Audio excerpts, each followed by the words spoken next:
so that I'll pass my colleague Ryan Ellis.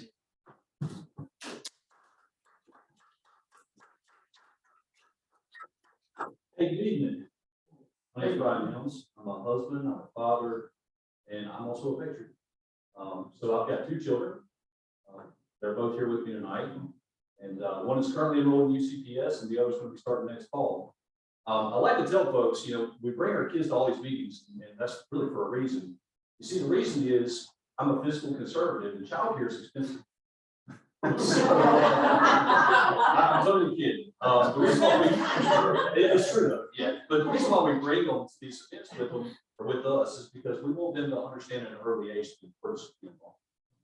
Get involved in your community. So they joined us at Board of Education meetings, at Board of County Commissioner meetings, and all other meetings in between. Now, professionally, I work for a local manufacturer. I've been employed there for 24 years. I do project management work, so that means I manage projects that are really big, all the way down to projects that are really small, and I kind of do everything in between. I also manage a training department. The training department that I manage has nationwide reach. Now, I want to be clear, I'm a lifelong conservative, I'm a Union County native. I graduated from Piedmont High School. My grandfather was actually a farmer and also an ag teacher. And my parents, both of my parents are small business owners. Now, as far as myself, I'm an advocate, I'm not a politician. I believe that Union County has too many politicians. So I began this journey advocating for my children at Board of Education meetings, and now I'm going to be your advocate on the Board of County Commissioners. I'm asking for your vote. Vote Brian Helms, May 17th. Thank you.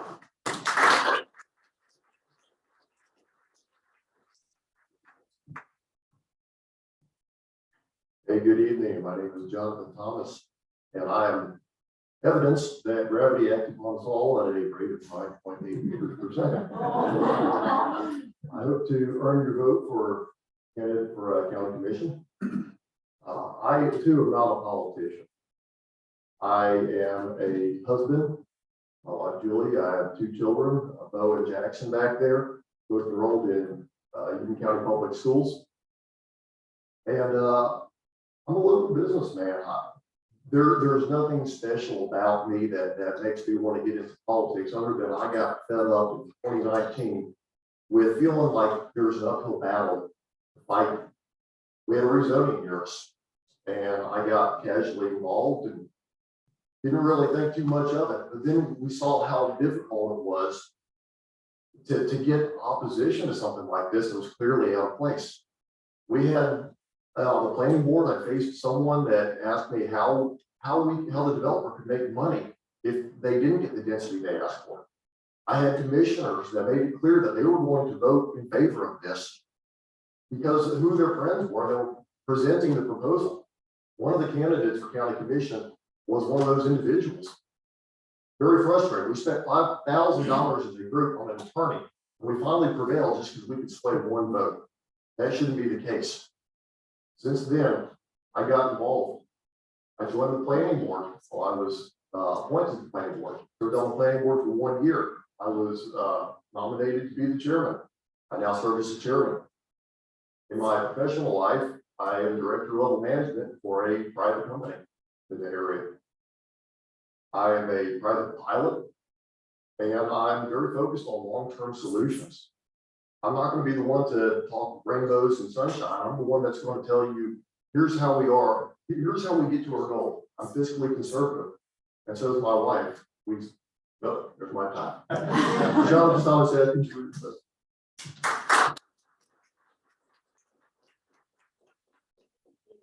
my name is Melissa Merrill, and I look forward to meeting each of you after this meeting tonight. I would love to speak with you individually.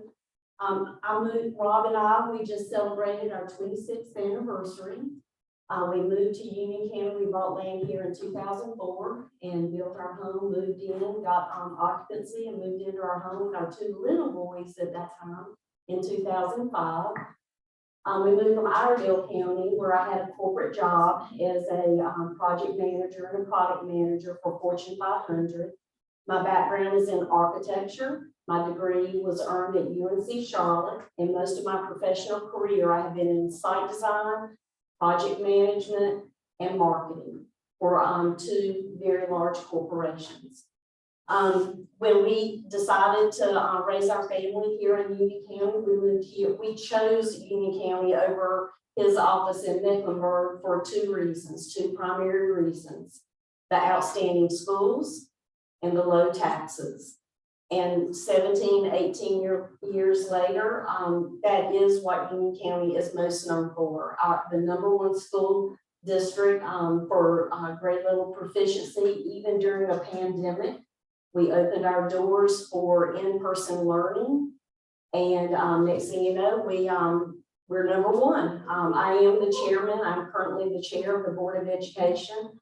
I have served our county for the last 8 years. I was first elected in 2014 and 2018 because, like Brian said, I am a mom and a wife first. And at that time, our children had been kicked out of their neighborhood schools, and my two boys wound up in two different clusters, never got to play ball together or anything. So one wound up in Piedmont, and it was a wonderful experience, but it was very, very far from our home. It was not our neighborhood school. The oldest graduated from Porter Ridge, and he too had a wonderful experience and just graduated from college. We got him off the payroll. So we're this close to being empty nesters. But those are my priorities. They've been my priorities for the last 8 years serving this county. We were on the Board of Education. As the chairman, I oversee a $454 million budget from state, local, and federal dollars. And when we receive those local dollars, we have to take $10 million right off the top from UCPS and distribute it to the charter schools. My name is Melissa Merrill, and I would really appreciate your support.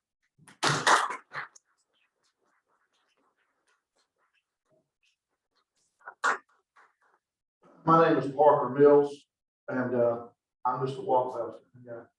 I'm low key. I think I'm low maintenance. My wife thinks I'm high maintenance. It's not correct. I own Mills Cleaners. I have for 40 years. That's going on 40 years. I've worked at it for much longer. I received in the mail the other day from the Social Security Administration. I've continually paid into the welfare for the Social Security system since 1969. 1969. My dad started out being cleaners early. I graduated from Winter High School, Appalachian, in 1983, and I've been working ever since. I worked for y'all twice. I love that opportunity to work again. It's a great job. This is a job that you're upfront, personal, and you're right there with everybody. Contact you and they can see you, and it's just very, very enlightening. I've learned a lot. I have a lot of respect for all of our law enforcement and all the agencies. I just had breakfast this morning with a few, Rodney and I did, and I was kind of caught off guard when two of them told me that they did not want their children to go into law enforcement, and that's sad because of the situation we're having today. So I would like to see that change, and that needs to change. I believe in supporting our law enforcement, all of them. The sheriff's department does a great job. He was at breakfast with us this morning, and it's just they have to be at their best when things are at their worst. And what I can say to y'all and myself is that you will get my best if you give them an opportunity to work for you again. I work hard. My name is on the front of that check, not the back. I made a payroll for 40 years through hard times, bad times, but I made it every time. And I'm dressed today because I came straight from work. I had a problem to deal with, and you know what? This got to come first. Anyway, my name is Parker Mills, and I would like you to vote May 17th for public primary. Thank you.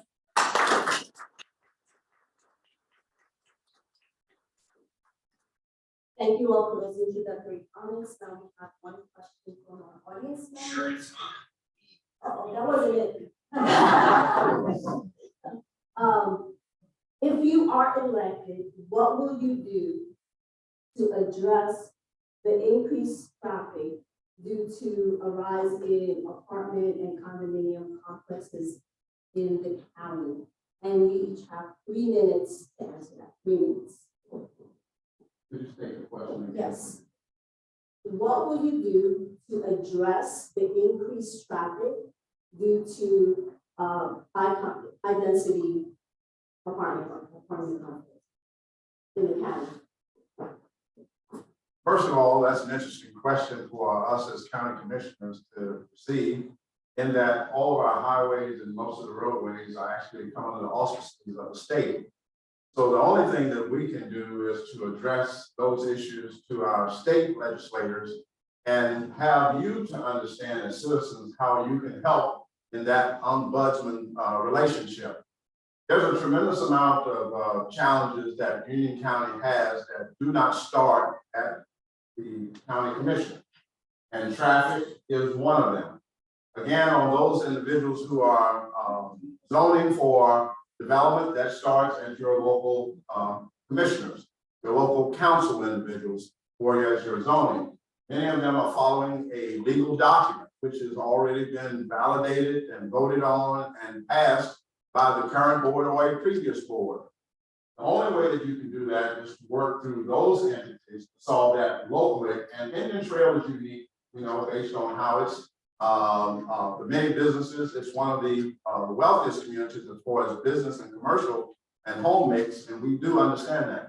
But I do think that we all have to realize, and it's not passing the buck on this particular question. I think each and every one of my colleagues will basically share with each of you that traffic and roads began with the state, and DOT is, I'm sure you've heard, is in a major challenge.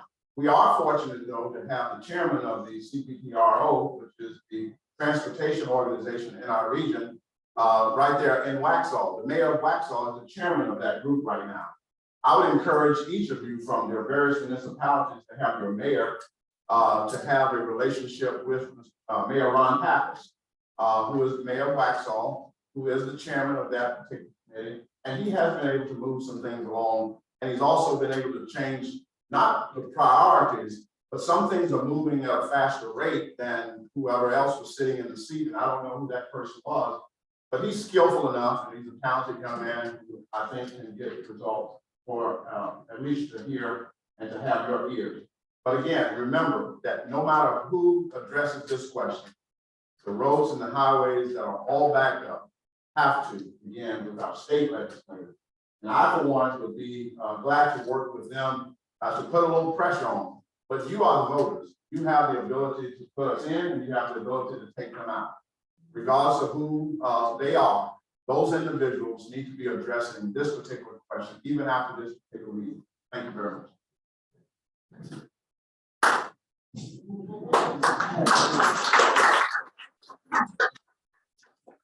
So I really don't disagree with much that Mr. Hewitt has said. I think the reality is when it comes to traffic, I hate to say this, it's probably going to get worse before it gets better. It's just kind of our reality. I mean, traffic, road construction, and all the stuff that DOT is going to do is really going to be after the fact. If you don't build the roads first, then you build the homes and the commercial development. It tends to be the other way around.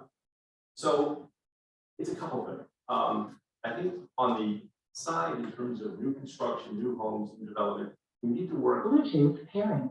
We need to work with the towns and the cities, really fashion a partnership about where it's being built, what is the traffic flow, what are the patterns, and what can we do to sort of encourage development, if you will, in places that is less of that. To include, of course, encouraging development along known areas where there isn't that. In the Rural Expressway, along the 74 corridor, I mean, there is capacity in the county. Providence Road, one of them, not so much. I think we all recognize that. But again, it's really an NCDOT call. Now, with respect to that, road funding is really formula driven. It's based upon population and a lot of other inputs for them to determine where the funds go and where they expand the roads. Is there a relationship component? Yeah, a little bit, not too much. But I think where it does exist, we need to really leverage that. Mr. Pappas, as Mr. Hewitt said, is the chair of the department planning organization and NCDOT, and focus on our state legislature. what can we do with them to get some help? I mean, Union County is absolutely, we all know that, that works against us. But when you're in a hyper growth mode, I think there is some opportunity to work with state. So I would certainly work on the relationships, work with municipalities in terms of where the growth is going, and negotiate with folks about what we can do to sort of get some help for those that are building these things out and getting the homes and development in places where we can deal with 74, the Road Expressway, and other places. So that.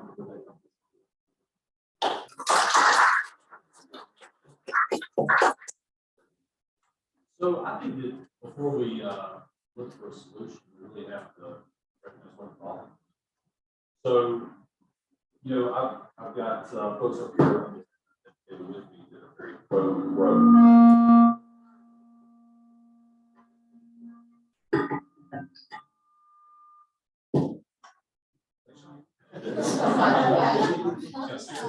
But yeah, so we have to figure out, you know, what the problem is before we start looking for a solution. Now, Union County's experienced a lot of growth. I think everybody in this room has realized the growth that Union County has experienced. You see it every single day. You know, the people on the west side, you guys experience that traffic because, well, you've got so much building that's going on. Now, let me be clear about something. You can't stop growth. You can't do it. It's not wise to stop growth completely. But what you can do is better manage. So you can look at ways that you can limit certain growth in certain areas. And I think that's the first thing we should start with. You know, if you have uncontrolled development and uncontrolled growth, then you're going to have the traffic problems and the road problems that we're experiencing today. Now, what can we do in the short term? Well, as I mentioned, I'm an advocate, right? The first thing that we can do is we can start leveraging our resources here in the county. Mr. Pappas is one, but the second thing that we can do is start petitioning our state legislature. Let's be clear here. Roy Cooper, he doesn't like Union County. Union County is a red county. We're called a red ball for a reason. All right, so they're not going to be, just willy-nilly devoting dollars through the NCDOT funds to Union County. We have to make that stop. We have to be heard. And as your next commissioner, I'm willing to make that case to state legislator if I have to.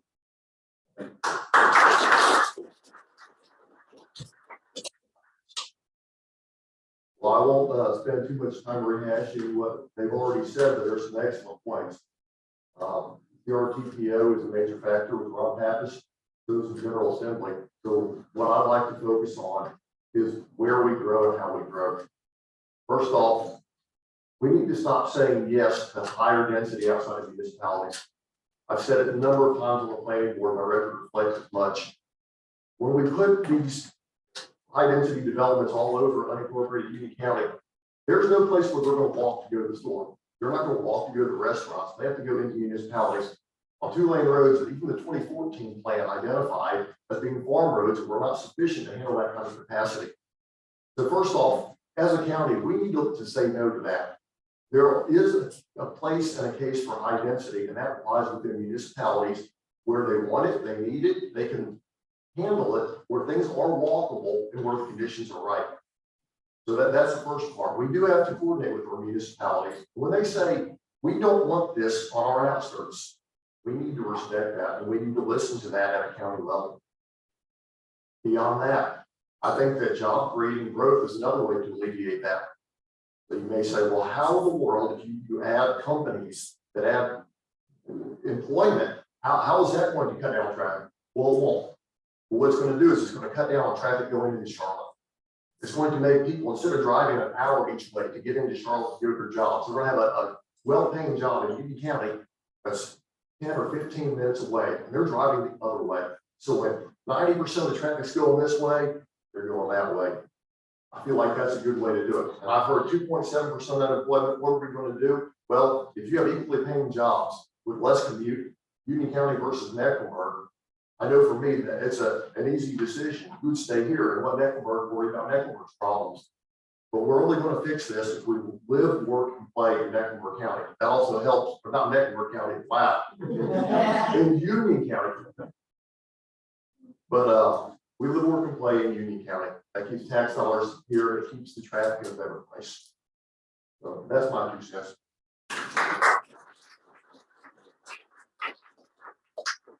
question about roads being tied to growth really comes down to what I think is the core issue of this campaign, that's food security. You have to realize you cannot have more than one house on an acre on a septic tank.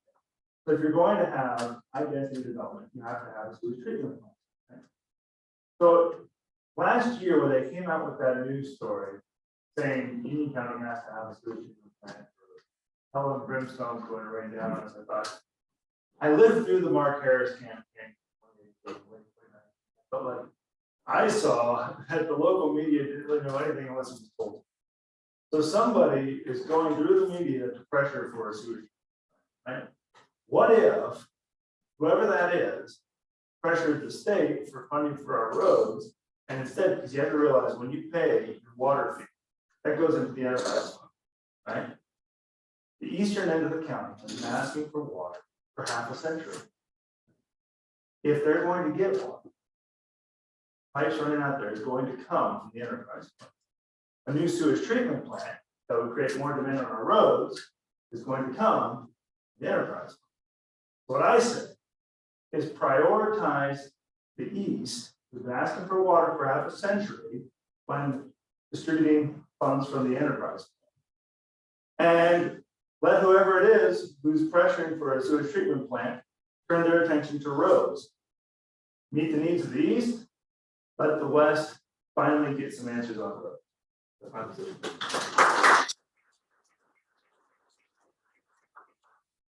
So I can just share with you some of the experience I've had working with the county and the state for the last 8 years. I have been the legislative liaison with Representative Dean Arp, Mark Brody, and now David Willis, before him, Craig Horn. And a year and a half ago, Mark Robinson appointed me to his task force. So I get to work with Mark Robinson's office on a weekly or daily basis. And if I get my way in 2 years, he'll be our next governor. So as a liaison and knowing that roads and crowding is a state level decision, not a local decision, I would take my experience as a liaison to our legislators, and instead of talking to them about schools and public education, I would talk to them about roads and the needs of Union County as a county commissioner. So I already have those relationships. That would be a no-brainer to work with them in Raleigh. I go to Raleigh quite often. I also work with Senator Todd Johnson. When he has needs, I have no problem getting in the car and going to Raleigh and working with their offices. And this would be absolutely something I would be able to take my experience and work with them. But I want everyone in this room to be very careful, because if you give the DOT an inch, we're going to become a massive roundabout. The whole Union County is going to be a roundabout. So again, I would just take my expertise in already working with our state representatives and just shift to this new need. But I should also let you know, on the school level, when the local municipalities are voting on these high density projects, Union County Public Schools always sends them an impact statement that if the municipalities approve this 800 home development or 1,200 apartments or townhomes, whatever they're approving, Union County Public Schools has an impact statement on how many are in the pipeline and what it would do to the schools. So the town planners and the council people, before they vote, we always warn them, this is what will happen. So we provide that to them from the schools, and we have 9 board members, and each one of them are liaisons to the municipalities. I have been the liaison to Stallings, Lake Park, Hemby Bridge, Fairview, Unionville. And I will tell you, when I've gone to Stallings and warned them what our impact statements, many times the town planner did not provide that impact statement and they voted on it anyway. So it's something that I have seen happening, and I would want to improve that. I will be brief. There's been a lot of things that been said, but it is correct, that has been a state issue. But one of the things that I have not heard mentioned is maybe a huge problem is the money that state gets to fix roads comes from the gas act.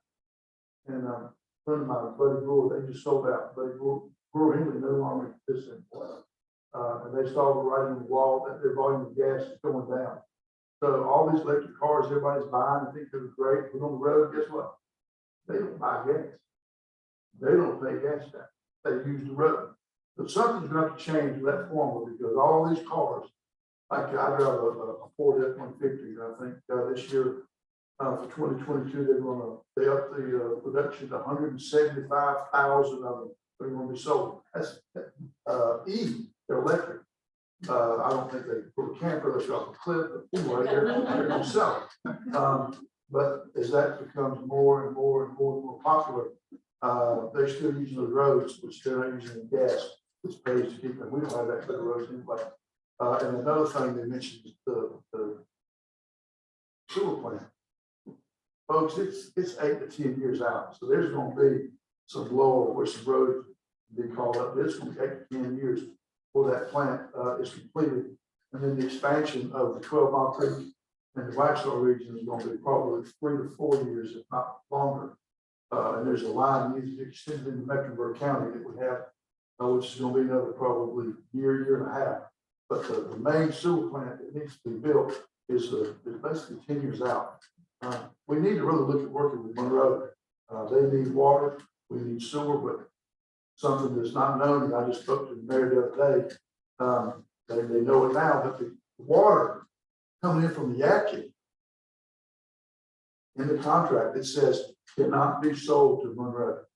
And I was talking to Lynn Desire, owns a car wash. I was telling him, he turned around and called the mayor turned around and called Dennis Ray.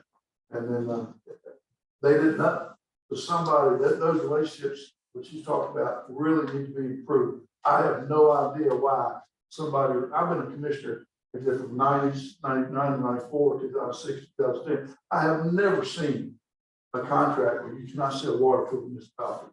It's state law. That needs to be changed. But anyway, thank you.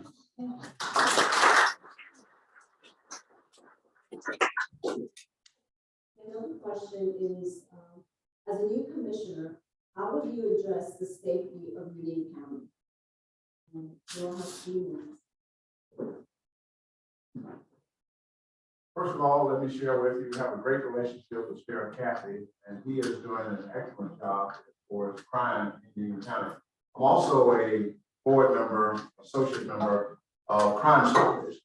And there's not a crime in Union County that has not been solved as a murder in a very long time. Safety is the primary issue why most municipalities exist, and if it's not, it must be the safety of its citizens. That is not a hard question. Union County Sheriff's Department provides a tremendous rolling army of deputies that cover this county. They service Indian Trail by virtue of the contract that we have there. There are a few municipalities that have individual police departments. Waxhaw is one, Marshville is another, but most of the other municipalities, Monroe is one, but most of the other municipalities are covered by the Sheriff's Department.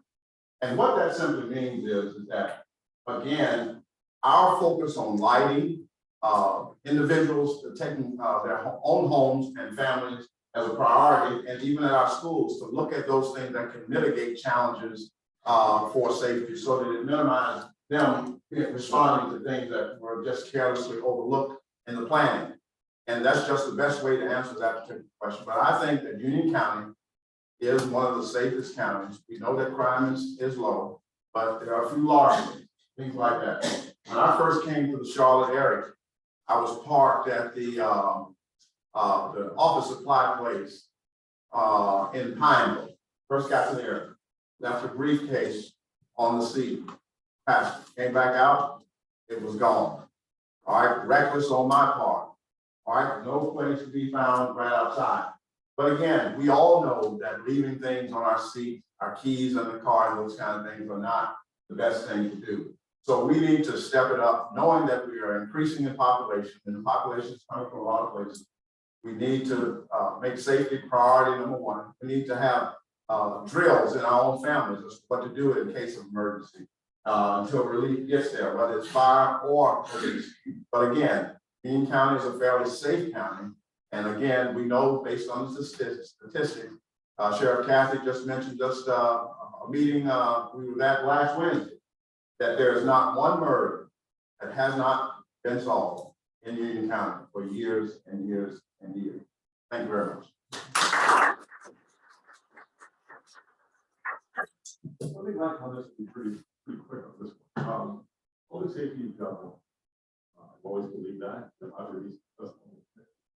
Sheriff Kathy would have full support because of the resources he needs to be successful in his job providing security and safety for the city. There's a lot of things going on nationally. Things are being down for all kinds of reasons. So I think there's an opportunity for the commissioner to really sort of be an advocate. There's one thing to say, I like your check. So that's the easy part, but I think really kind of getting out front, it is a worthy profession. I think we need to be advocates for that and champion that. I would certainly do that. But in terms of the current department, I think he runs a great operation. I would say we continue to support him, and I would do that. I would only add two other thoughts in closing here that, there's a lot of talk about human trafficking, fentanyl stuff, all the crazy things that are happening with the border. I'm not aware of any problems in that area in the county, thank God. But I would certainly encourage the sheriff to sort of work in those areas. And again, I think the important part is not just funding, but advocating for their role, professionalism, and really making it work for all.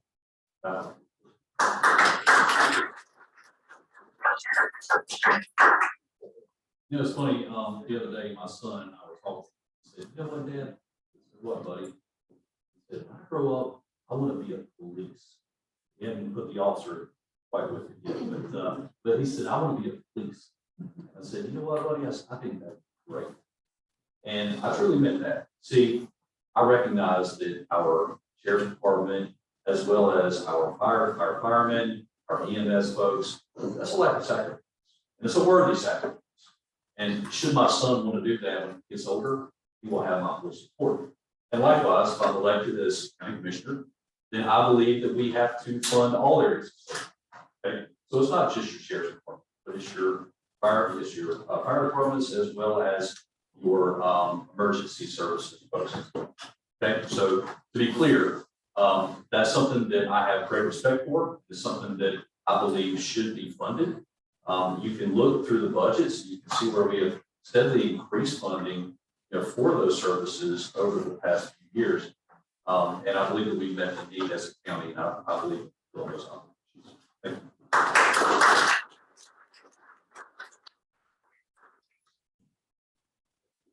I agree that we should support our first responders, both in our words and interactions. Or that does involve funding. There will be significant ask coming in the very near future from these various first responder agencies. The main reason, fuel. How can we continue to have all these cars, all these trucks on the road when fuel is doubling? So we need to support them there. We also need to support them in our actions, in our words. We need to not vilify them and let them know that we stand behind them. If I needed to know something more about law enforcement, which I do not know that much about, that's not my area of expertise, but I would ask the sheriff. I would ask the police chiefs. I want to know more about the first responders. I would ask the fire chiefs. I would ask the folks over there at EMS, what do they need? What are their challenges? And I'm not going to steal Parker's thunder because he's had some very good conversation with those folks. And I agree with them. No, please do. It cannot be said enough. If you'll elaborate on this some more. But again, we really have to support them. They have some tremendous challenges. They've seen some tremendous challenges with COVID. Not only the ones that got it, walking into a room where they didn't know what was around them, but the folks that had to work double shifts to make up for those who weren't there. We're currently understaffed. And again, Parker will do an excellent job of describing these challenges, but it is paramount, and I'm 100% behind them.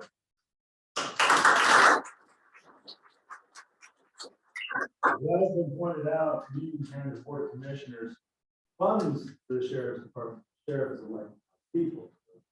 Organization. But where we can step in, it's not just by funding, but by articulating on behalf of Terry one. Where I think it was last year, Rock Hill had riots. Rock Hill, the only thing separating us from the county that Rock Hill is this little sliver of Lancaster County, right? So it's basically right now. And we have to start thinking about when we elect local officials, who do we want to articulate in that situation? A message about who we are as a people and where law enforcement fits into that. I wrote a booklet, I call it a booklet, it's 30 pages, it's on my website, it's about my view of the American system. I wrote it after the 2020 riots in the wake of the George Floyd. My positions are on there. I think I'm in a position where I can articulate the American experience and how law enforcement. I thank you.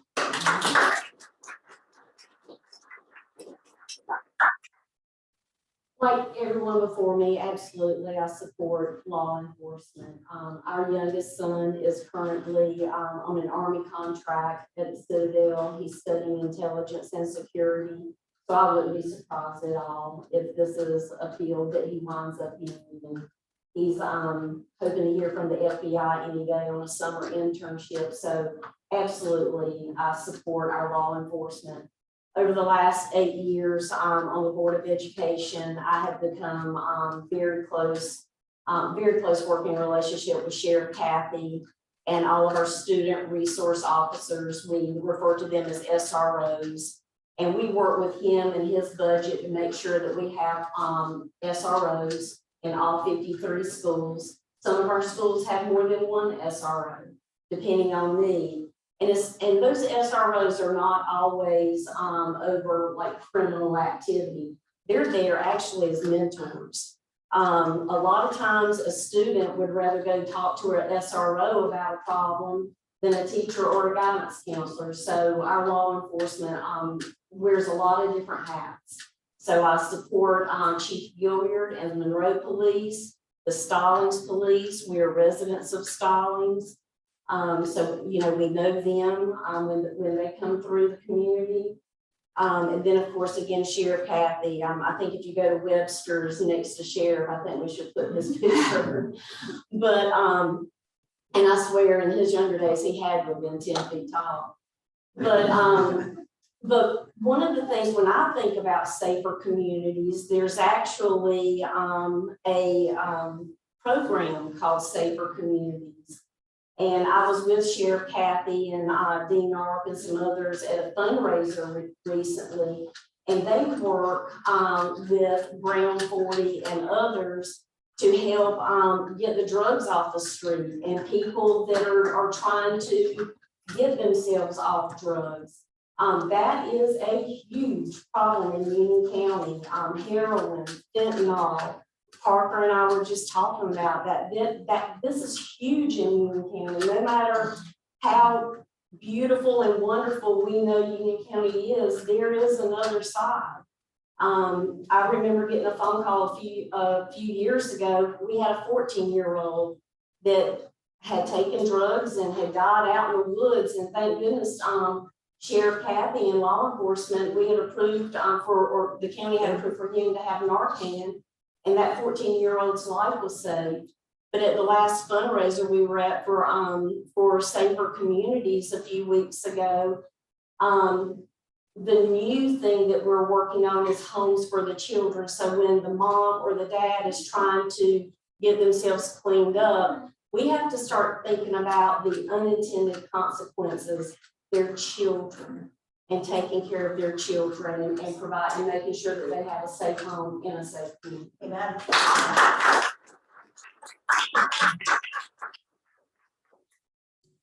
Yeah, Melissa is definitely correct. There's a terrible, terrible problem of fentanyl in this county. It's coming in and grows. The DA is a dear friend. You know, they have field press they next to come over here. It's just the potency is so bad. And she's right in our county to help. Safety is definitely number one issue in my mind. that the county commissioners really need to focus on. And there's 4 parts of it. The first part is the communication. You got to have somebody to answer the phone. Then you've got to have emergency services, which is made up of communication. We got emergency management. Then we have our sheriff's office, and then we have our volunteer fire department. Those 4 operate hand in hand. Then we have the real key element that's the real problem here that no one knows, really not talking about, except I've been pushing everywhere. Jonathan, we've talked about it several times, is a problem with EMS. And Atrium love the hospital. Union County owns the hospital. We lease it to Atrium. We own it. They lease it. They run it. But they are not meeting the contract on ambulance service. So we're running half during the day, half during the night. And again, Rodney, we not talked about some deputies this morning, and they just said, yeah, we will get to a wreck scene, and there is no ambulance. 2 Saturdays ago in Unionville, and the firemen we talked about, yet we just had a call on Friday, and the fire truck was dispatched. No ambulance available came across the river. It is a real problem. Who has seen the ambulances parked in parking lots with lights, and you can see them, they're running. Okay. They can't go to the fire departments. They don't allow them. And I keep putting my hand around that. So I've got a picture of them sitting at Trinity Church where I go on the light, sitting there waiting for a call 12 hours a day. They can't get out. I guess they can go to the bathroom convenience store, but it's a really bad working environment. And most of y'all know, some of y'all know I do for a living, I clean clothes, so I don't deal with cleaning. So a lot of them come by, clean their uniforms, and the morale is terrible. The other problem is that Union County is one of 3 systems in the state that the EMS system is not under the state retirement plan. They're the Atrium. So we can't hire anybody, Stanley or Anson or anybody else. They'll lose their retirement. So it's a real problem. And then another issue is that Atrium, I'm not an Atrium, but they need people, nurses in the hospitals, they bring those paramedics right in. And sometimes you're at the hospital, you'll be seen by a paramedic until a nurse or somebody's freed up. That keeps them off the road. So we have a real problem there. That needs to be changed. I'm pushing for that to come back under the arm of the county to take it back over. When I was commissioner before, we had response time anywhere in Union County, 7 minutes. 7 minutes. Now, fire trucks sometimes sit there 15, 20 minutes before an ambulance gets there. And they're firemen. They're not paramedics. But what if your loved one sit there in an accident, what do? You have to wait. So anyway, that's a serious issue, but thank you for listening.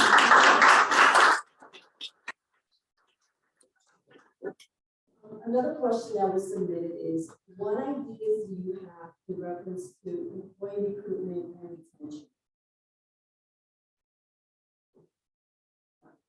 Well, one of the things that we must do in Union County, we've learned that's on this track of running for county commissioner, that the retention at the sheriff's department, although there are some numbers that we may not get, but there are some benefits that they do not receive by virtue of leaving after their 30-year contract is up or whenever they're forced into retirement, that it doesn't take care of their medical.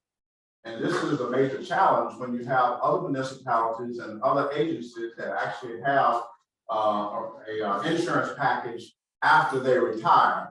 And again, we don't know if that's the only thing that's challenging us because we don't have all the data.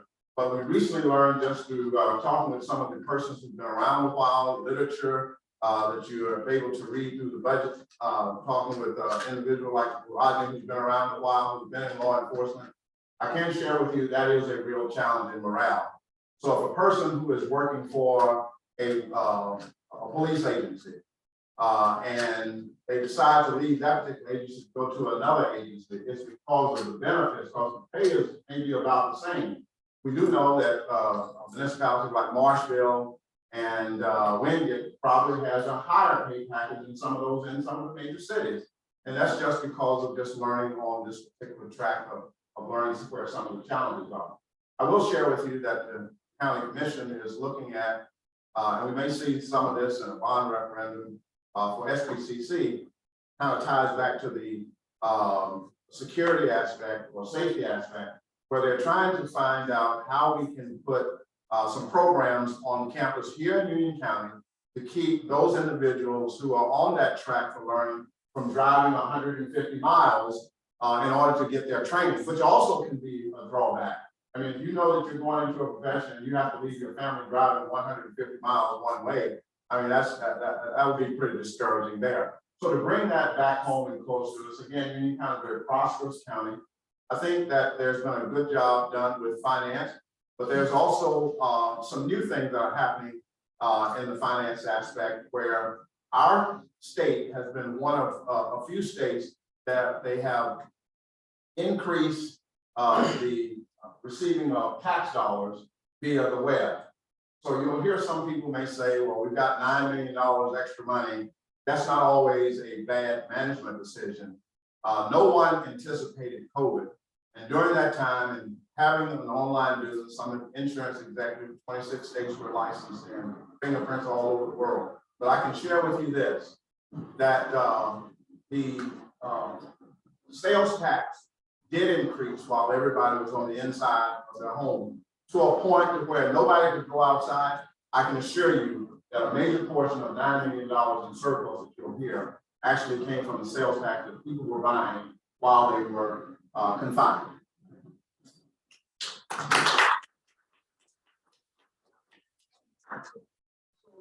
With respect to county staff and hiring and retaining qualified individuals, we need to look at this two ways. Talk about county staff and school system that's funded by the state and is supplement. Talk about county employees specifically. In my experience, in the private sector, 35 years, three components: pay, of course, right?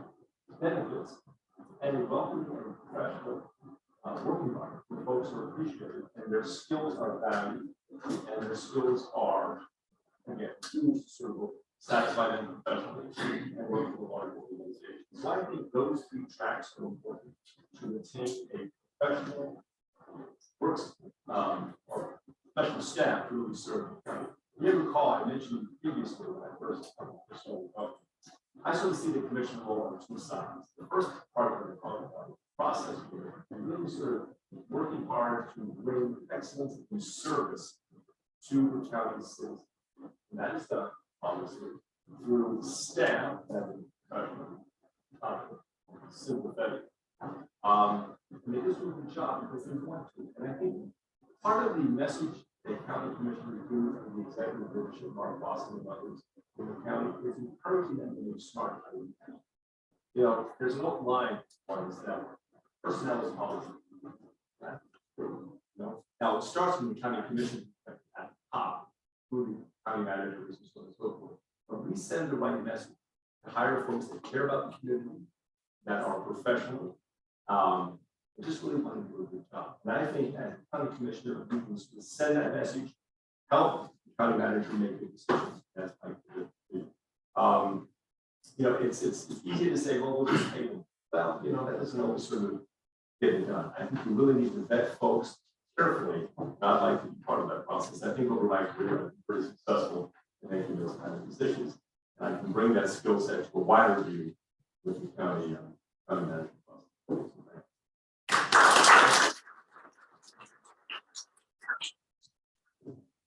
So I told you guys I work for a local manufacturer for 24 years. There's a reason why I've been there for 24 years. And the reason is that the manufacturer that I work for, the company that I work for, is extremely loyal to their people. Okay. And it goes both ways.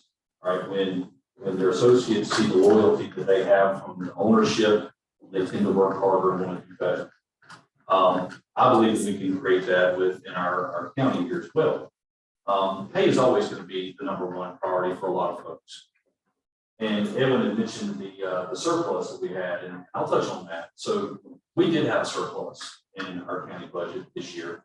We also came into $46 million worth of ARPA. And one of the things that I would recommend that we could have looked at perhaps was, first of all, water. I felt like that was the top need that we had with ARPA funds. But something else that we could have looked at is taking either some of the excess or the surplus that we have at $9 million, or perhaps if it was allowable use for the ARPA funds, maybe we could have given a bonus to our teachers. Maybe we could have given a bonus to our county staff as well. There's no doubt that the retention depends on several factors, including pay, benefits, and well, happiness. So I think that the first thing that we could have done was look at what we had to spend, take a small portion of that and show the appreciation for our folks here. Thank you.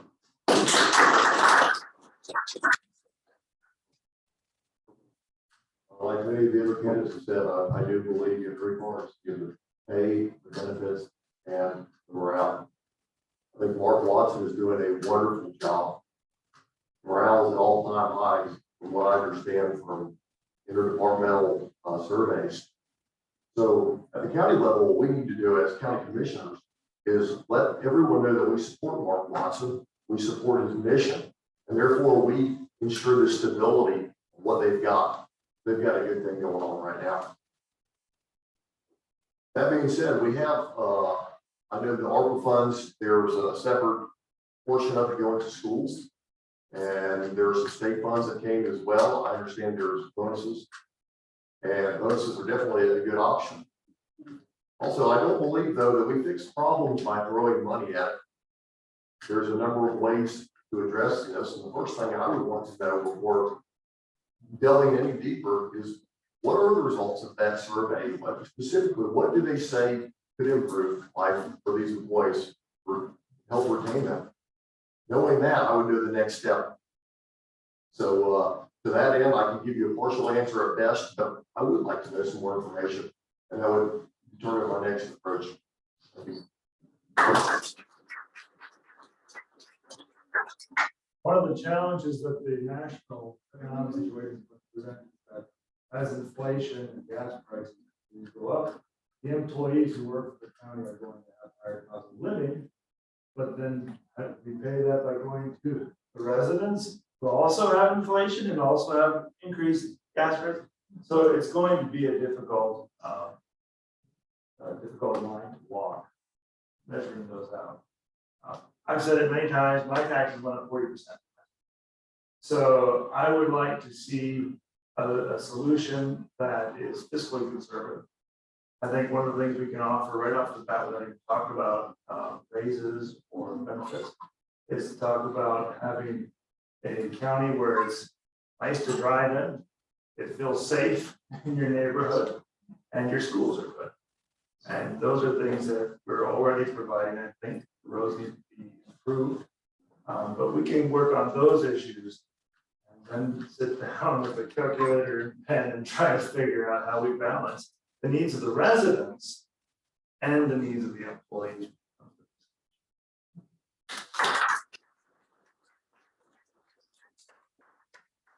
So when I first heard the question, the first thing that popped in my mind is a fiscal conservative and as someone who has worked and overseen a $454 million budget for Union County Public Schools for the last 8 years. My response is let's go. So I don't know if you meant hiring new positions or just hiring needed positions, but I'm going to assume we meant hiring needed positions. And because I know sometimes we get into a habit when people retire, we automatically fill those positions, but maybe sometimes some restructuring needs to be done, and maybe not all positions need to be filled. So I'm in my 8th budget with the county, and every May, before May 15th, we have to go stand before the county and submit our budget request. This last May, we submitted a request for $133 million, knowing that $10 million would have to be taken right off the top and would never even go to 53 Union County Public Schools because the first 10 million has to go to charter schools. Many people don't realize that, but when the county approves our school budget, we have to take that 10 million right off the top. And so our 53 schools never even see that money. So last year we requested 133 million and 10 of that again accounting for charter schools. They cut our budget 3 million. So my only complaint about the fact that they had a $9 million surplus, which the county sometimes has referred to that as true-up funds, in the past, because there was a bifurcated budget, when they over collected or collected more than they thought they would bring in, which this year was $9.2 million, then they would send a percentage of that additional to the schools, a percentage to fire, a percentage to SPCC, whatever their appropriation was. Well, the county manager took, and somebody took the bifurcated budget away. So the school's budget not only was cut last year, which means all the charter schools got cut, all of Union County public schools got cut. We operated on less. We're the #1 performing school district in the state, but we're the lowest funded. We're number 116 in state funding. So with that being said, we clearly can do a lot. You cannot throw money at a problem and fix it. So we are performing very, very well on very, very little, and that is being a fiscal conservative. And I guess I will just close with saying, with Union County Public Schools being the largest employer in the county, we have about 5,200 employees. And what we know is that throwing money, we handed out several bonuses through COVID, not one, not two, not three. We handed out Christmas bonuses. We had so much ESSER fund money. We were, giving our raises and per hour increases. So we took care of our people. But we know as the largest employer in Union County that it goes back to what Brian says. You stay with your employer because you feel respected and appreciated, and you know that's a good place to work. You can cross over to Mecklenburg County and get a $10,000 raise, but they run back because they miss Union County.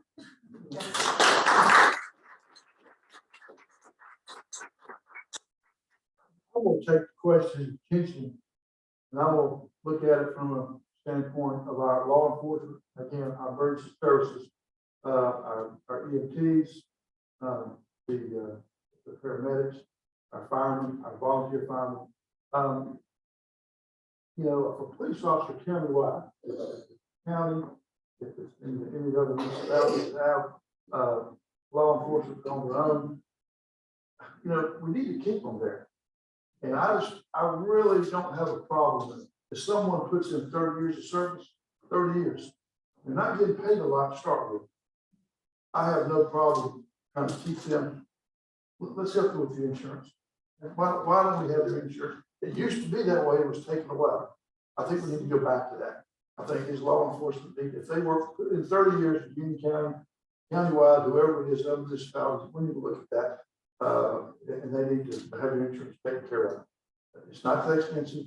The money they've made over the years is not a lot.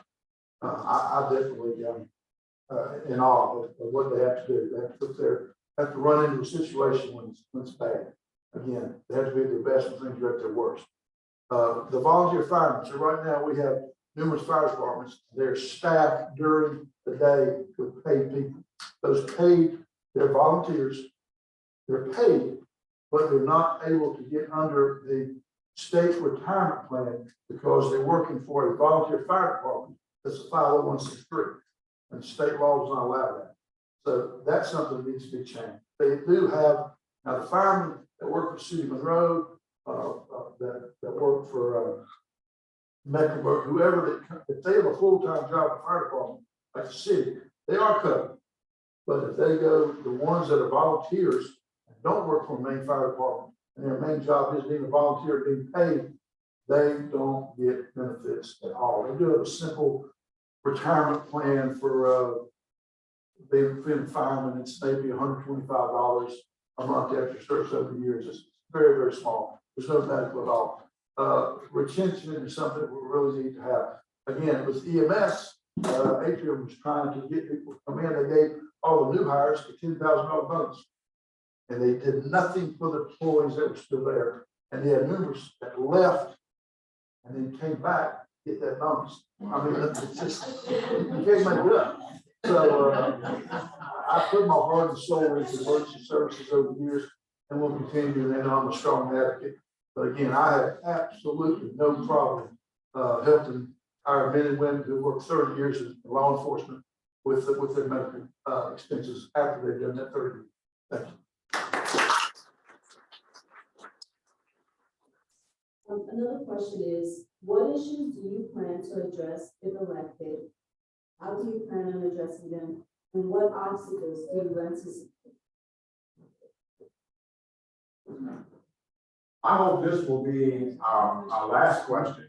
You actually have 4 Superior Court clerks who are here, all those candidates, and I hope we would take advantage and give them a little bit of time while we're here today as well. We got Wendy Mayer there, we got Chuck Teague there, we have Sandra Smith, we have Rodney Pearson. So that the voters will know them as well, but I'll answer the Yes, question. most definitely, we will be on, we'll stop at 7:30 and take the time to just come up and introduce ourselves.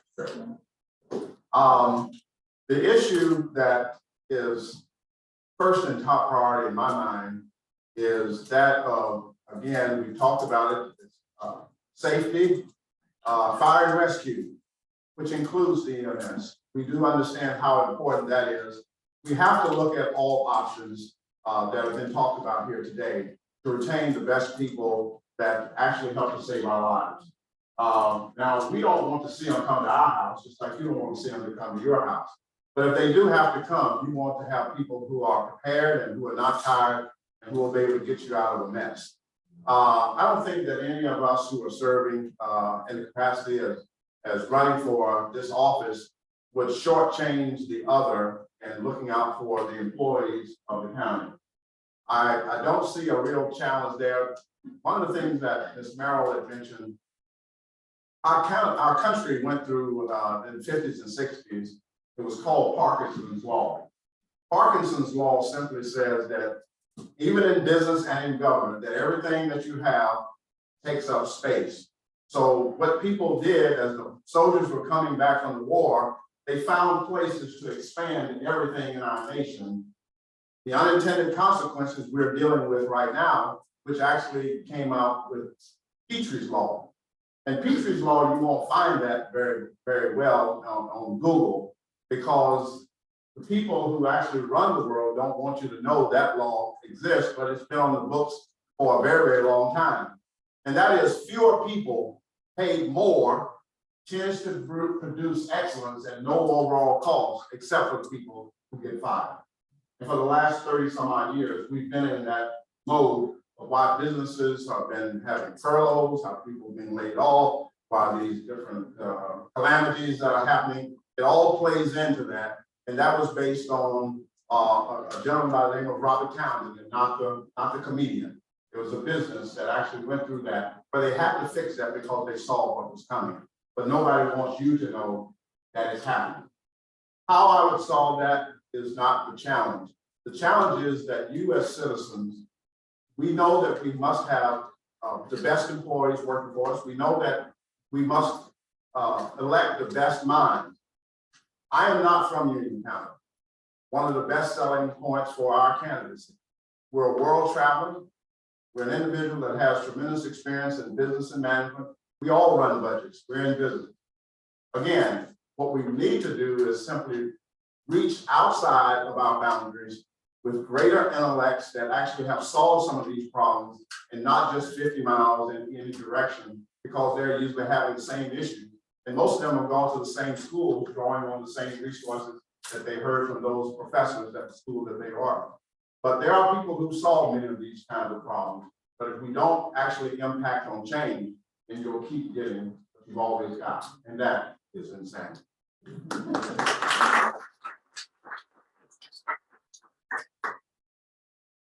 So, you got a pretty good number. I'm blessed to be here for the past 18 years, and that is for, I don't know if you did, I really do. As I talked about before, kind of between that, the process side, which I really want to focus on, continuing to sort of provide the services that work well for students. But the other part is growth. What do you do? I mean, it's the elephant in the room, I guess. No one's really kind of addressed in this respect. And we all know it's coming, of course. But somebody somebody's got to have political courage and make some tough decisions in terms of how we're gonna pay for the infrastructure and the water bill. Now, raising rates is a dirty word. I get that. And I'm not advocating for that dirty word of raising rates. But here's what I am saying. I'm gonna shoot straight. And if it involves tax districts, it includes some, God forbid, marginal rate increases. Finding other ways to fund this stuff. We've got to do it. I mean, we've got this need with the sewer tankers out there, it's gonna cost millions and millions of dollars. We've got to get water to the east for folks that clearly have issues. How do we fund it? You know, the enterprise fund, we get help from the NCD, Department of Environmental Quality, can the EPA help us? We've got to be creative and we've got to find ways to get some help. We're not in this by ourselves, but at the end of the day, we got to pay for it. Nothing's free. Okay, and I'm going to be transparent with you, and I'm going to have the courage to make some tough calls, and that may not be popular, but it is what it is. I think we're all adults. We got to recognize that we're in a jam. We've got to find a way to get out. So if you want someone who's willing to say the truth, make some tough calls, I'd like your consideration. That's just our argument.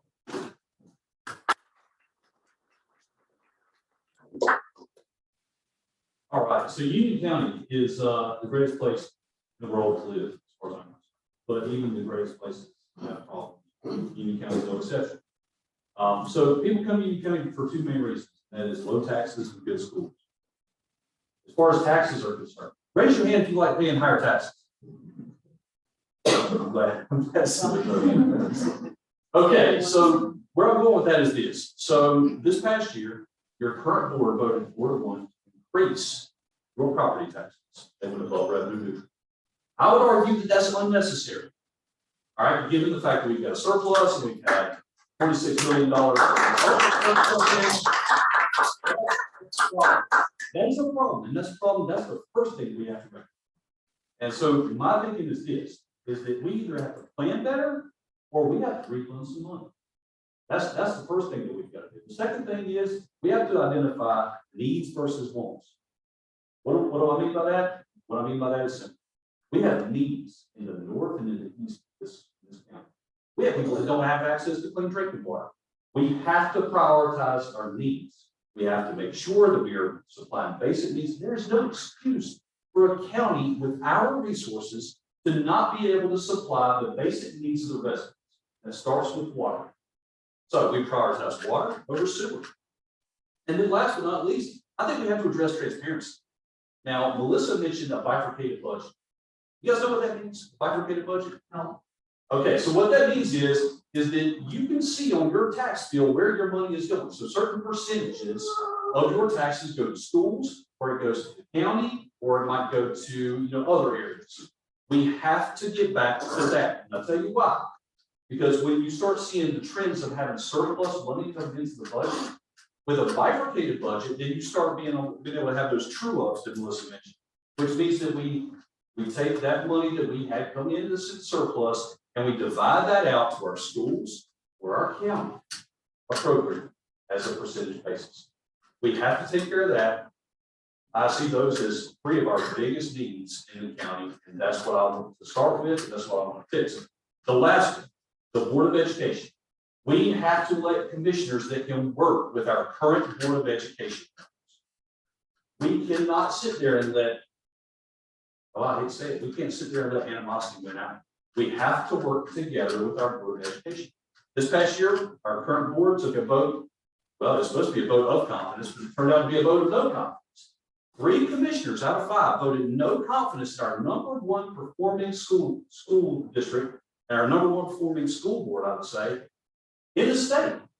That is a significant issue. And I want to rectify that. I want to repair that relationship.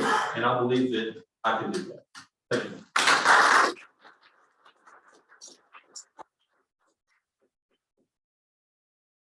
So we've already hit on first responders.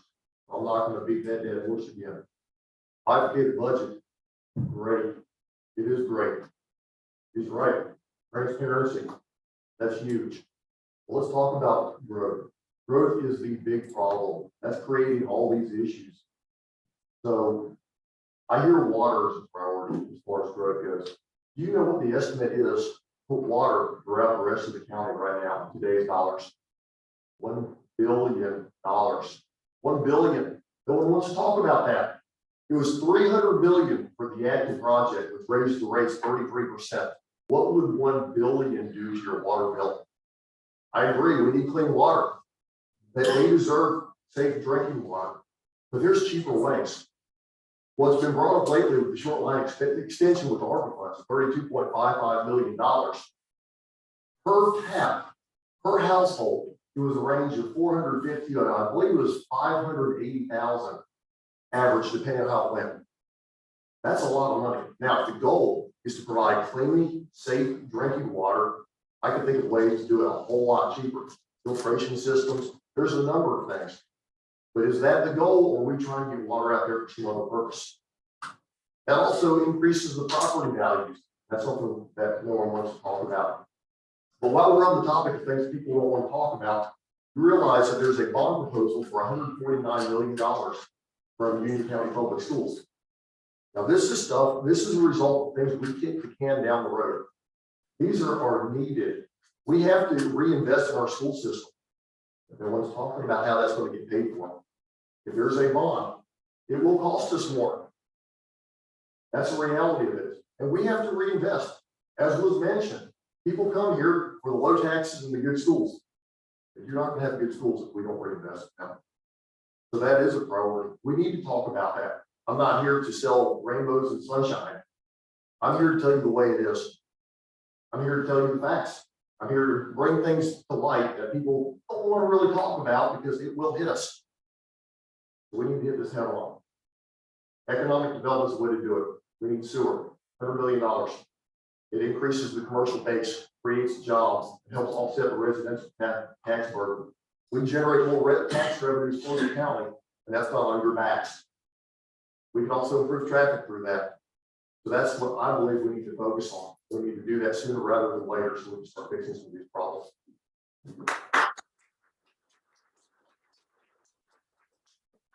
When I was a kid going to Wax Elementary, I was told, don't bring too much sweet to you, you'll get kidney stones.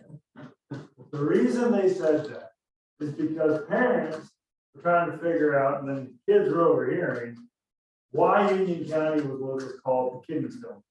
We have a higher rate of kidney stones in Union County than the rest. We're also in what's called the Alzheimer's.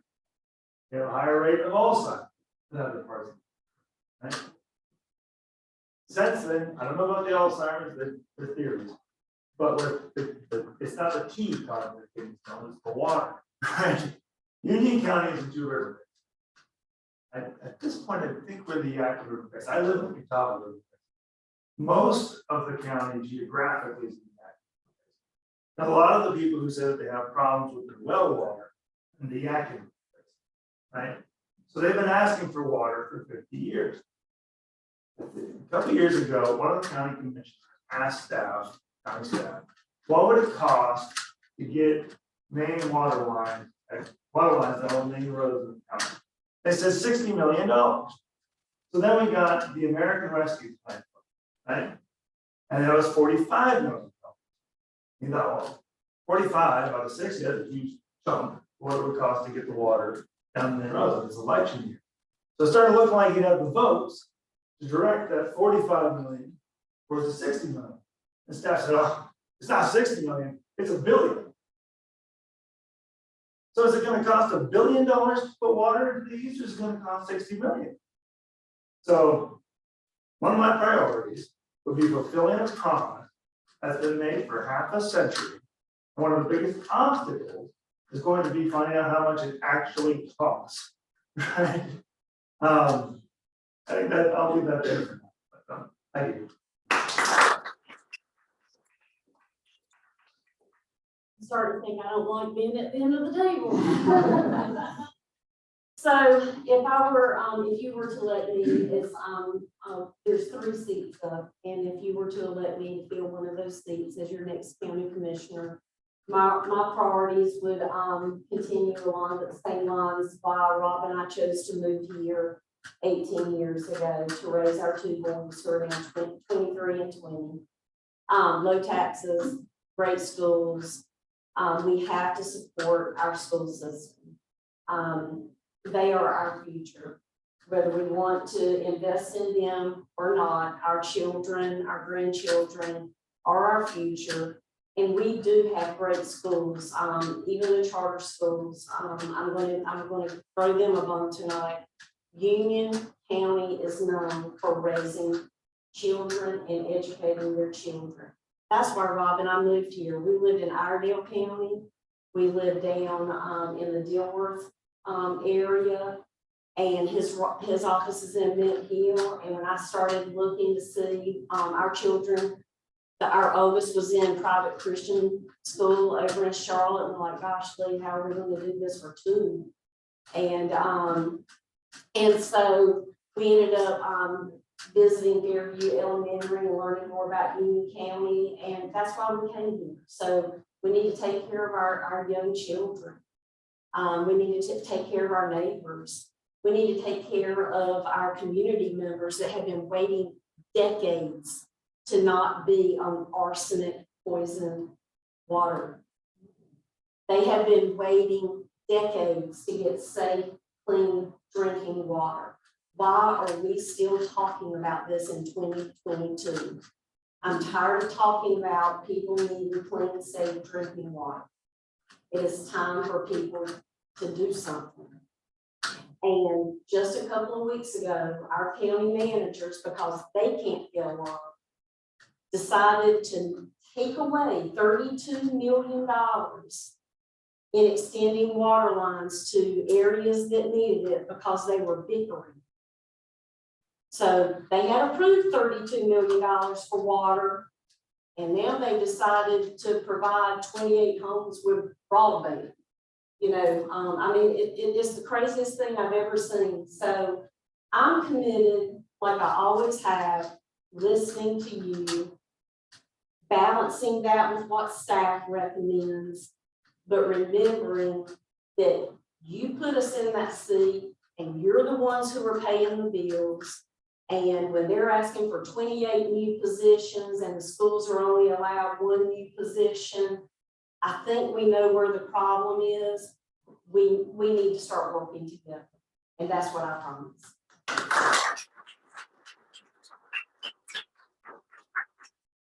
Again, my name is Parker Mills.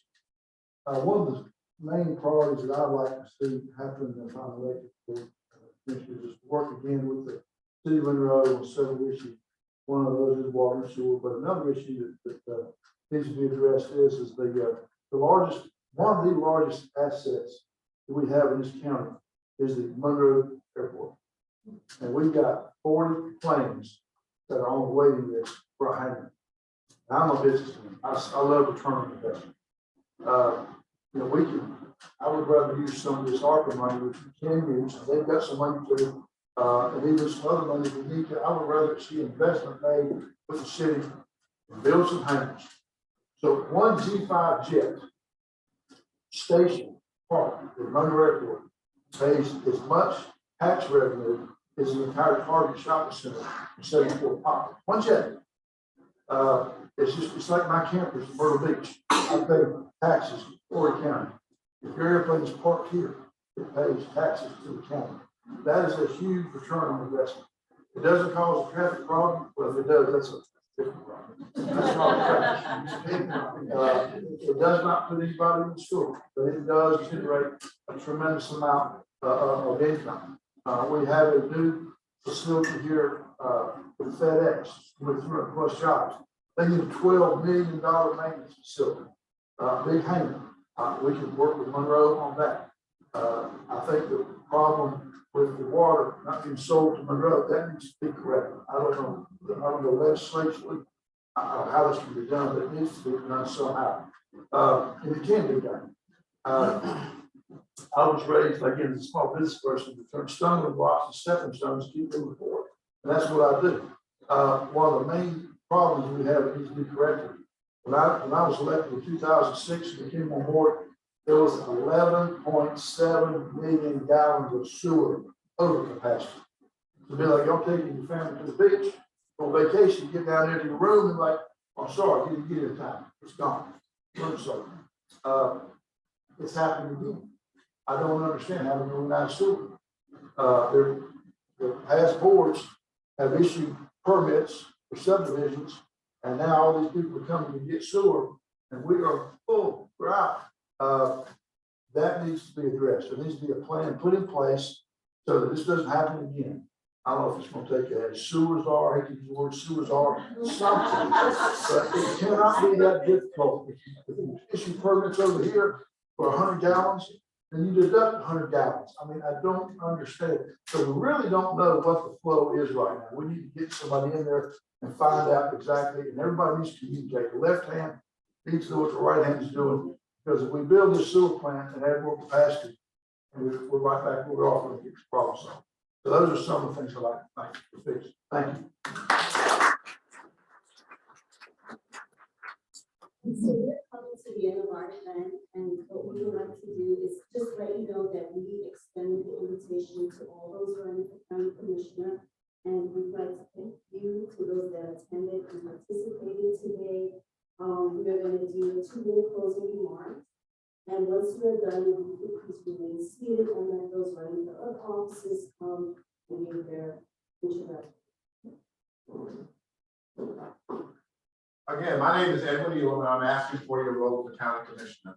We are an outsider. We do have the skill set to be able to address many of these challenges that you have heard. We won't call them the same professionals that are within a 50-mile radius, although some are experts enough to be able to participate in that pool. But there are others who have solved these kinds of challenges from around the world. We are excited that we've got Federal Express here. When I was at the Chamber of Commerce, that's one of the companies that actually helped to pay for my chair at the Chamber of Commerce. Fred Smith, Holiday Inns, Fred Smith with Federal Express, Holiday Inns, Kimball Wilson, A. Plow with Maybelline, Dr. Scholl Shoes, and Bear Aspirin, and Pitt Hyde, who you knew as Piggly Wiggly Stores, who now owns what you know in your community as AutoZone. And he's still living, just a nice, short little guy, but great businessman that actually contributes a tremendous amount to each community. So we're excited about having companies like that because they were not from here. So they bring a new kind of mindset. They actually have their employees who are very, very high level employees to participate in communities where they actually pay them to do extracurricular activities in the community. We have too many PhDs, MBAs, and DAs in our community, but none of them are at the table when you see many of these meetings. That doesn't mean that we're wanting to draw on their skills for free. It simply means that we have to work together to find partnerships with companies that will allow their skilled asset in their companies to be able to participate in the problems that interest them most. When they are there, then we bring their CEOs and their board of directors into issues. If there is running out of money, the money is basically where some of the richest people are. Most of the time, we are looking to have money come from the taxpayers, and that's what pays for all of these things in our county. But there are very, very rich people in our country and some in our county. And one of the greatest things that they enjoy is not what check that they wrote. It doesn't matter the zeros. They're looking for something that they could place their names on for perpetuity for them and their families to live long after they've gone. These kinds of people do exist, but we don't have the people here because they're born here to know how to ask those kind of people those kinds of questions. And we have a tremendous amount of experience in that category. Edwin Elam, County Commissioner, we are one of your three.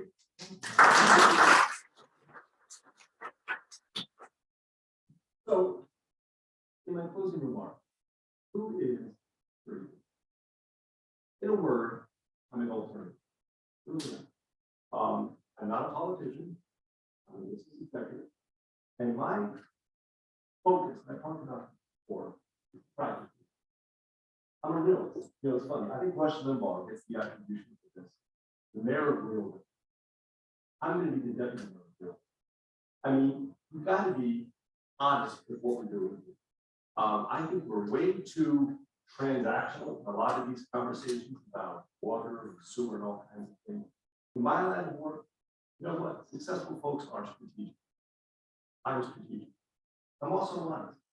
And as I mentioned before, all of these conversations requires political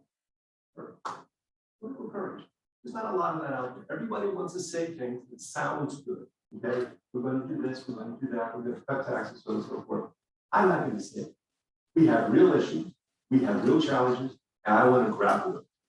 And I would welcome your support, and trust, frankly, to make some tough decisions collaboratively. We're in this together. It's not my decision, it's our decision. It's our money. It's our future. Okay? I would like to be your advocate in sort of moving the ball forward to be successful. And make Union County better still than it is today. So with that, I would welcome your support. You can find me at terrybusiness.com and also on Facebook.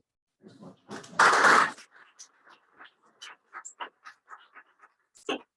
Right now, it's been for you. You know, when I think back to what got me here, what got me to this point where I'm running for this office, this thing right over there. You see, what started this journey for me was understanding that certain mandates that we were dealing with during COVID were unconstitutional. That hit me personally. So I started fighting for my daughter. As it turns out, my daughter was medically injured from wearing a mask. And yet she couldn't attend school at one point in time without wearing it. That was unacceptable to me. So I started fighting for my little girl. I started going to Board of Education meetings, and I started fighting for her and all the other children in this county. And I worked with our Board of Education to accomplish those things. That's what put me on this path. I want to fight for you. I want to fight for you at the county level. I want to fight for each and every resident in this county as your next commissioner. Let's be clear.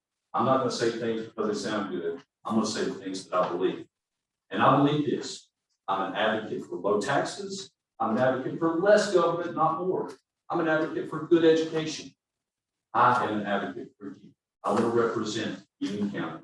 Vote Brian Helms, County Commissioner Mesa. Thank you.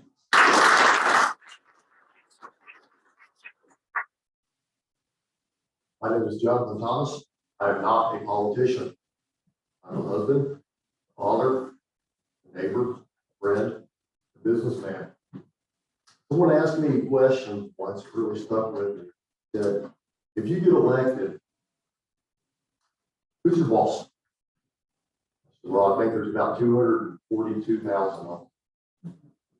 I'm just a citizen that got fed up with the status quo. I felt marginalized like many of you do.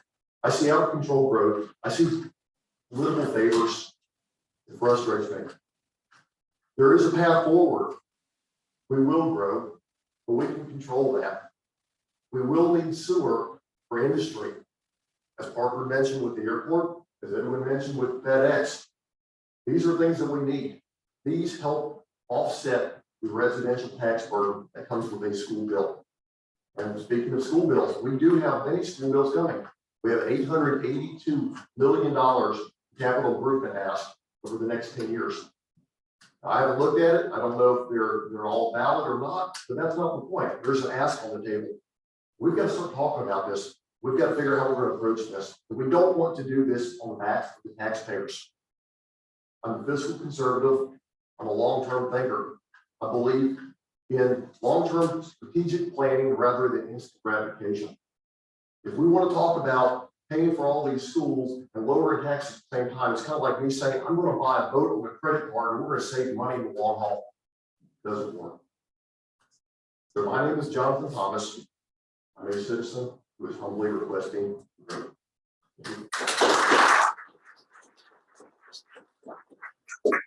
When this campaign started, I thought, how do you even bring down all the things that are going on to a message that's easily. And 2020 didn't make it any easier, right? So we have all the local issues. Then 2020 married local and national issues. So critical race theory was a national issue, but it was a local, right? Mask mandates were a national issue, the local issue. Defund the police, national issue, local issue. And then we have all the traditional local issues, right? So what's been alluded to is this balance of 70-30. You're supposed to have 70% of your tax base be residential and 30% be commercial, right? What I started seeing happening in 2021 was people that had gotten elected on that platform, call themselves smart growthers. Didn't seem, the reasoning behind the 70-30 balance is that it lowers the burden on the residents, right? But then those people who ran on that turn around and vote for massive tax increase. They say, oh, it's minimal, like, I live in the county, So when they went, when the tax rate, when the houses got reevaluated, my taxes went up 40%.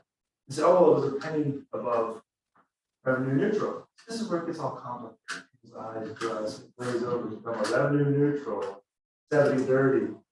And what ends up happening is they say, we're going to do these things to increase your, to decrease the burden on you.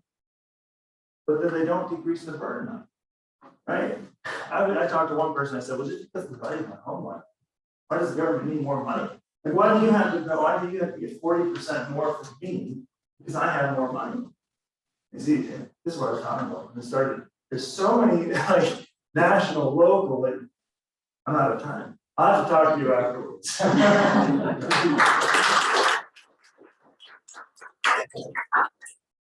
So Melissa Merrill for County Commissioner. You can visit my website at Merrill, MERRELL, for BOCC.com to see the things that I have accomplished for Union County the last 8 years.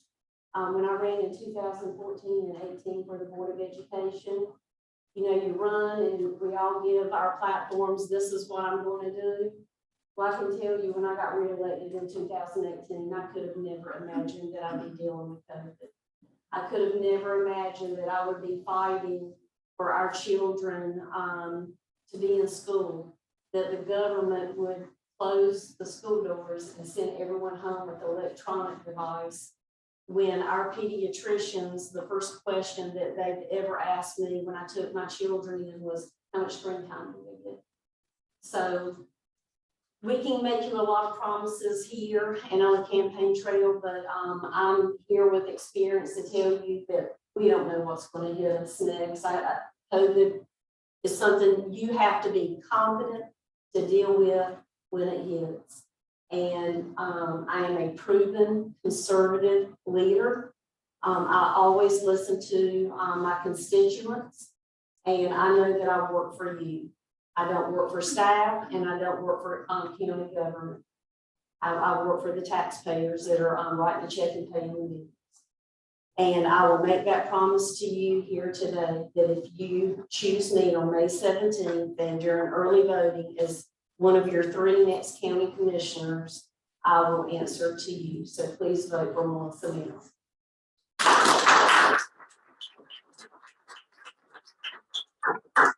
I just want to thank you for inviting me and having me out. It's good to get out and see people, meet people. That's part of what I enjoy campaigning. We just see a lot of people, talk to a lot of people, and as y'all can tell, I'm shy and quiet. It's hard to meet people.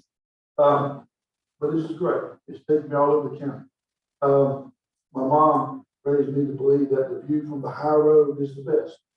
I've taken that all the way through this campaign. I'm a Christian conservative, and if you elect me as one of your commissioners, you will get my best. I would just like to work for you. I've worked for you before. I think I did a good job back in the day when I was elected twice before. And I don't have a resume. I don't have a job that I want. I'm a dry cleaner. I've done it for 40 years, or actually longer than I've done it for 40 years.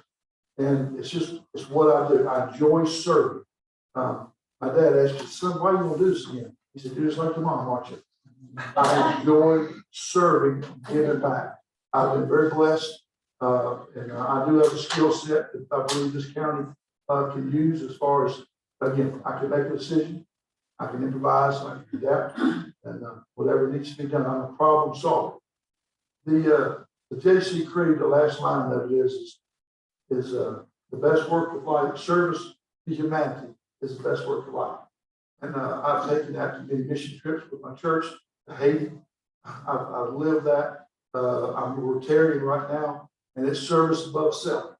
And I just enjoy serving. And you look at my website, electparkermills.com, you'll see that I've served on the United Way Board, on the Union County Arts County Board, the Museum of Waxhaws, served there twice.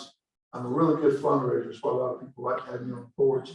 I've been here a long time, I graduated from Monroe High School, so I'm very dialed into the community. But again, my name is Parker Mills. I have the reputation of being the youngest commissioner ever elected. I was elected at 28. I'm 60 now, and now I have the reputation for being the widest, tallest, and greatest.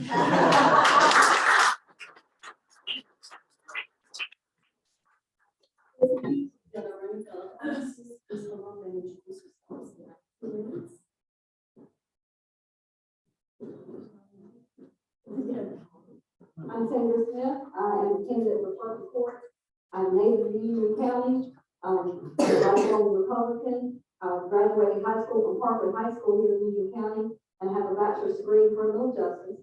I have served the citizens of Union County in some capacity for the past 25 years.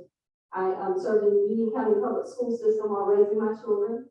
And then I served in the clerk's office for over 7 years. And I'm currently serving as a magistrate. I conduct preliminary hearings in criminal matters, and I preside over small claims court hearing civil cases up to $10,000 and landlord-tenant cases for eviction. The clerk of court manages the records for courts system for district and superior court, and brings in the monies that are brought in, or manages the monies that are brought in for court fees and fines. But a lot of people don't know that the clerk is also, like myself, a judicial official and has judiciary authority. The clerk hears cases in special proceedings, incompetency hearings, guardianship hearings, foreclosure hearings, things like that. So while I can't promise to make great changes that's going to affect all of you, all of the citizens of Union County, I can tell you that the clerk deals with individuals citizens of Union County on an individual basis. And my experience is very similar to what the court does, hearing cases and making decisions. And I would like to be the next court report. I appreciate your vote.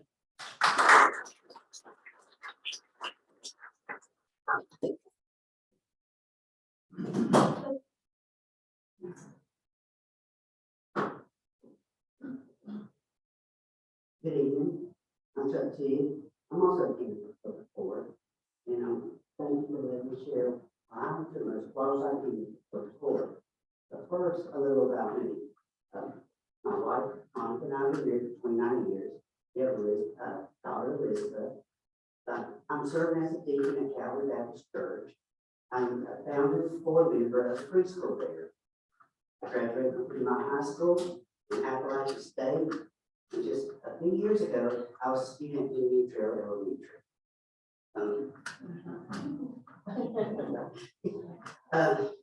Now, while I'm the most qualified candidate, I have 35 years of clerk's office experience.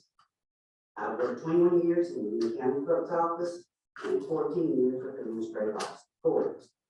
I started my career in 1987 as a bookkeeper in the Union County Clerk's Office. In 1997, I got a phone call from the Administrative Office of Courts asking if I was set the position as a financial management analyst at the Administrative Office of Courts, and I accepted. In this position, I got to audit, assist, instruct clerks from all over the state. Also, at the Administrative Office of Courts, I co-wrote the clerk's financial policies and procedures manual, which is still being used today for guidelines for the internal auditors, the state auditors, and bookkeepers in all 100 counties. In 2011, Jar Rao gave me the opportunity to come serve as an assistant clerk and supervisor in the criminal department.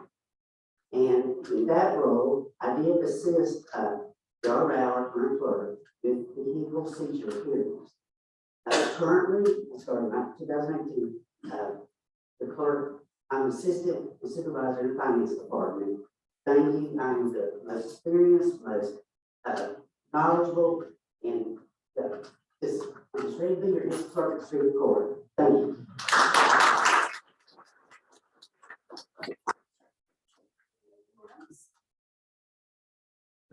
Three more. Well, good evening. My name is Rodney Pearson. The four of us are forum crashers. And I truly believe that's because all of us care so much about Union County and want to get out and meet people. I'm a native of the Wingate area, born and raised there, graduated from Forest Hills High School where I met my wife. Our first date, I was 16 years old. She was 15, and April 1st, we just celebrated our 33rd wedding anniversary. Our 4 adult children were all raised here. I live in the New Salem area. They all live and work here. I began my career in 1986 with the Monroe Police Department. At that time, we were public safety. We did fire, police, and EMT duties. But I stayed on with them for 30 years in law enforcement. Everything you can imagine an officer would do, I've experienced that. That's where I learned my problem solving skills, were in the streets, dealing with people at real time and real consequences, life and death consequences. I spent 8 years assigned to the Drug Enforcement Administration in the Western District of North Carolina, which we're a part of here in Union County, and I worked to disrupt and dismantle drug trafficking organizations. After I retired, and in that time, I had many supervisory roles at community police, and I was captain over the patrol division for 4 years. I had a lot of experience dealing with personnel issues, hiring and firing, and encouraging people to do the right thing, and officers to, and civilian employees as well. And in law enforcement, people are divided in sworn and non-sworn personnel. After retirement, I worked in the insurance industry as an investigator in commercial incidents and commercial vehicles and industrial accidents for just a bit. Then I was given the opportunity to become a Union County magistrate. In fact, I go in tonight at midnight. So some of my duties tonight, I have no idea what's going to face me. I'll be setting bonds, deciding if officers have the right evidence to charge someone, what your bond will be if you get arrested. Luckily, last night in Union County I worked, it was very slow. So we had a good night in Union County, but today people's had a chance to formulate a plan to cause trouble. So, but I want to continue. I think I have the skill sets to be a great next clerk of Superior Court. My skills of managing people. Again, more than half my life has been in the service of the citizens of Union County. And I would just appreciate your support. You can find me on Facebook at Rodney Pearson, clerk of court, and the red light's on. Thank you very much.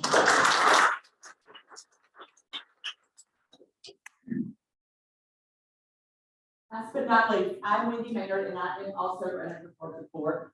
My husband Greg and I have been married for 25 years. We have one daughter, Madison. Recently graduated from Harvard. She is at dental school, so I'm hoping that will happen soon. But we are members at Hopewell Baptist Church, where we've been the last 16 years. I served with 11th and 12th grade girls in the youth department. I say that is my passion to teach these girls, because they are about to go out into the real world where it's either work or college, and they need a solid foundation before they go out into the world. So that's my passion as far as in my personal life. Faith is an intricate part of our family and who we are. So my career began 27 years ago in the clerk of court's office. I started out in Mecklenburg, where I was there for about 1.5 years in the civil department. I was able to get transferred to Union County, which is where I'm from, where I worked an additional 7.5 years in the Union County clerk of court's office in multiple roles, whether it was civil, child support, cashier, pretty much every department I was there, but mainly in the criminal department, where I served in district and superior court as a courtroom clerk. I say one Friday afternoon, then District Attorney Ken Honeycutt called me and asked me to come work in the DA's office. I thought that was a huge honor, that he thought enough of me to ask me to come work there. He thought I was a leader, and you know, my skills in the courtroom proved to him that I could come and work in the DA's office. So for the last 18 years, I've been in the DA's office. During my time there, I managed all the grand juries, so anything from indictments to preparing them for a grand jury, getting the cases ready. I also managed the Superior Court calendars, whether it's trial calendar or for the working calendar. We have over 2,500 felony cases on the docket at any given time. And, anyway, so anyway, I feel like I'm a leader. I have the knowledge, the broad knowledge of the entire court system. And I would love to be your next clerk of court. Wendy Maynard, at both wendymaynard.com or on Facebook at Wendy Maynard Clerk of Court.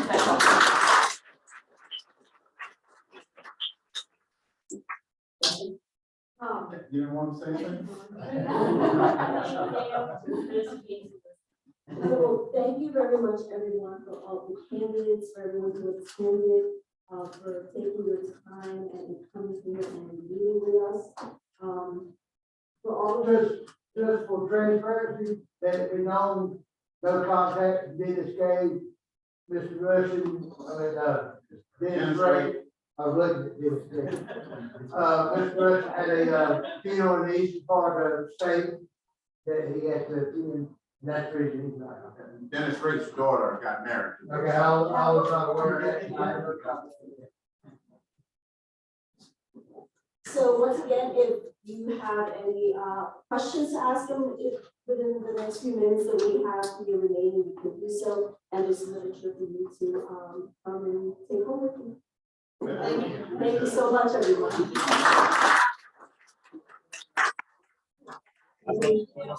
Yeah, yes, sir.